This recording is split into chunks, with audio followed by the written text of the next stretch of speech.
Órale pues, primo, seguimos avanzando con más temitas en vivo allá para mi compa Freddy, para mi compa Manuel, saluditos especiales. Vámonos con temitas. Este popurrí se lo vamos a dedicar a toda mi gente de allá de la Sierra Otomí de Hidalgo, para mi gente de Querétaro, para la gente de Ciudad de México y para los de Estado de México, ¿verdad? Órale pues. Vámonos, primo, se llama el popurrí Otomí, dice...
Para mi gente de Tlapa, Guerrero, saludos.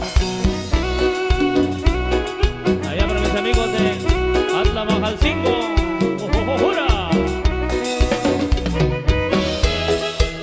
Allá para San Miguel, su Chixtepec.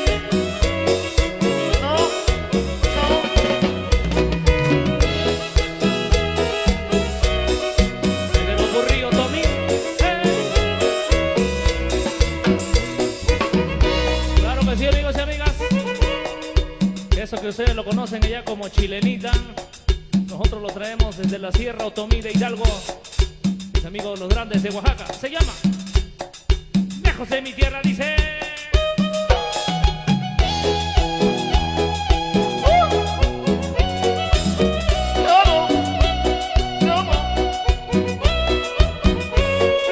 Gózalo, morena, gózalo, gózalo. ¿Y cómo lo oyes? ¿Cómo lo oyes? Así nomás. Estos son los grandes de Oaxaca.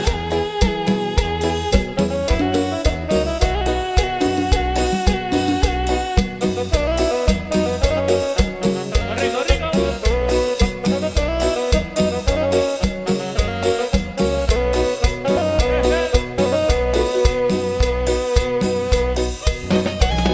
Eso.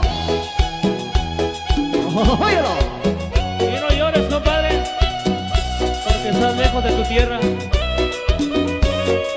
no llores, primo.